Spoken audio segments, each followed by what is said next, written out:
Have you ever stared into the mirror and thought, I don't know who I am anymore? Not in the dramatic breakup movie kind of way, but like something deep inside you switched out, like you left your own body and someone else walked in wearing your skin. Well, maybe that's exactly what happened. And today we're diving headfirst into a spiritual rabbit hole that will blow the chakras out of your comfort zone.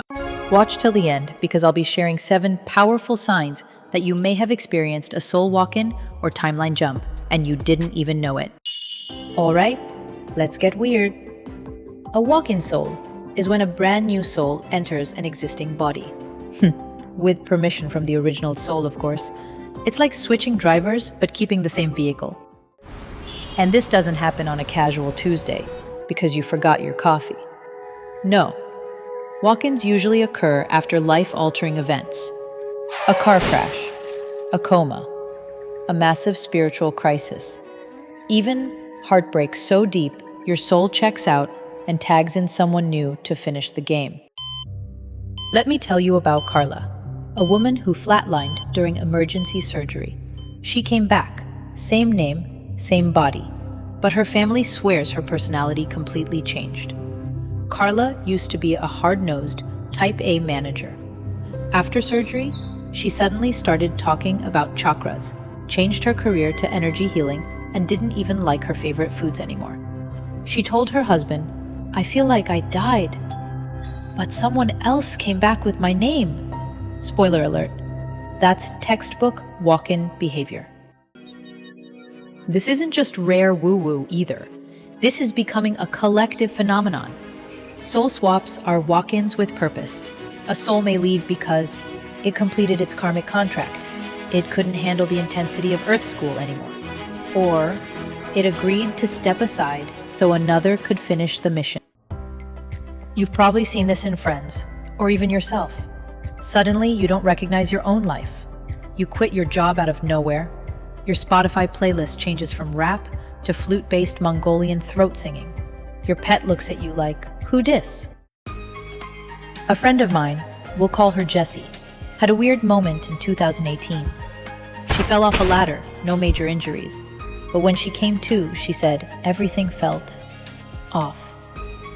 I looked around my room and it felt like I was visiting someone else's life. The kicker? Jessie became vegetarian overnight, started automatic writing, and began remembering things she never studied. She even started calling her mom Linda instead of mom. Was it trauma? Or did a new soul just log into her meat suit? Let's pause for a second and acknowledge. This stuff can be terrifying. Losing your sense of identity, not recognizing your own emotions. It can feel like spiritual amnesia. But what if you never were that identity to begin with? Maybe what's happening is that the real you, the higher you, the mission-driven you, is finally showing up. These aren't just spiritual buzzwords. These are real experiences, reported by thousands of people around the world. So if you're nodding along, or feeling that weird inner click, maybe this isn't just information. Maybe it's remembrance. This is the classic walk-in trigger. It could have been a car accident, surgery, or even emotional devastation. You survived, but something inside you didn't come back with you. Like part of you died, and something new woke up. You might not remember the exact moment, but the aftermath is unmistakable. Food tastes different. Music hits deeper. The things you used to obsess over now feel pointless. Think of the person who nearly drowned, only to surface with a sudden psychic sensitivity. Or the one who lost everything in a divorce and came out painting divine visions of the cosmos. These aren't breakdowns, they're soul switchboards in action. You look back at old journals, photos, or even childhood toys and feel nothing.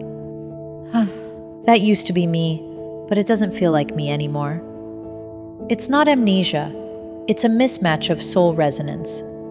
Sometimes you can't even remember how you used to think, like the past version of you was someone you watched grow up, not someone you were.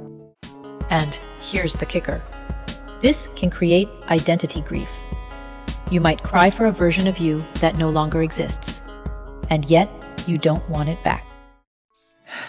Suddenly, the life you built feels like a costume. You look at your career, your marriage, your home decor, and think, whose life is this? And no, you're not crazy. That's literally what a walk-in goes through. Conversations feel shallow. You can't pretend to care about gossip, office politics, or who wore what to the reunion. You crave silence, truth, and maybe a remote cabin with Wi-Fi, so you can still watch YouTube in peace. You might start asking the big questions. What is my soul's actual mission? Am I here to wake people up? Did I come to shift the collective timeline? That ain't a midlife crisis, my friend. That's a soul replacement therapy in progress. This is the one that freaks people out in the best way. You wake up one day and you're writing poetry that sounds channeled. You instinctively know how to do Reiki. You're obsessed with sacred geometry, light codes, or healing herbs. I never used to believe in this stuff, but now I feel it. These aren't new talents, they're remembrances from your soul's previous journeys. They came with the walk-in package.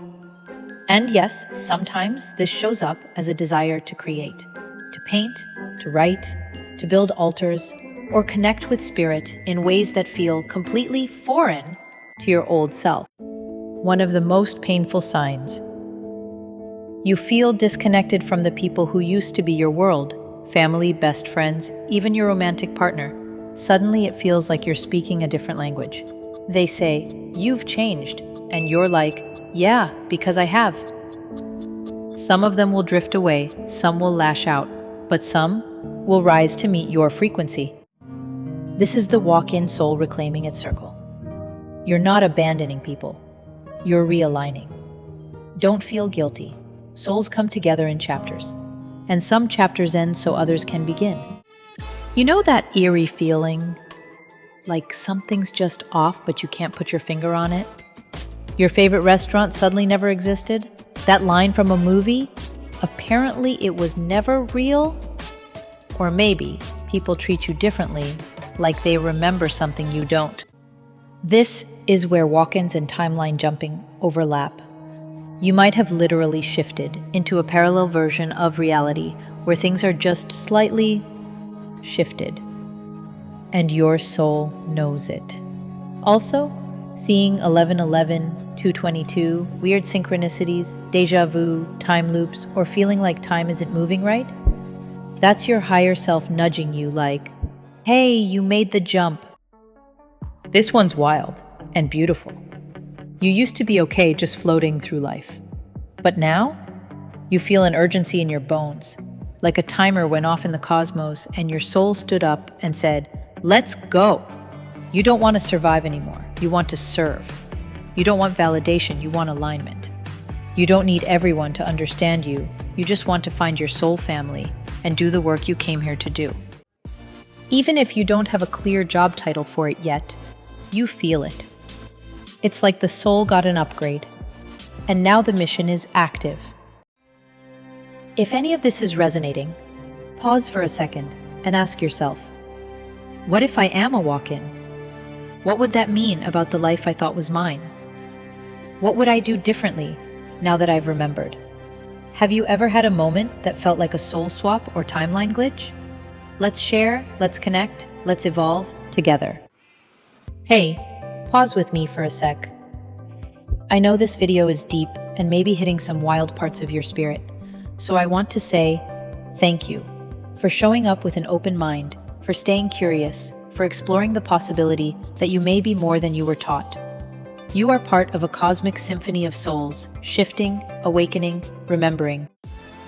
All right, now that you know what a walk-in is, what if I told you there are multiple versions of you running around in different timelines, and some of them are trying to contact you? In part 2, we'll explore how timeline jumps actually happen, the Mandela effect decoded, and how to meet the version of you that never got stuck, never gave up, and is thriving right now. So hit that subscribe button, click that notification bell on, and I'll see you in the next soul-shifting chapter. Because this This is just the beginning.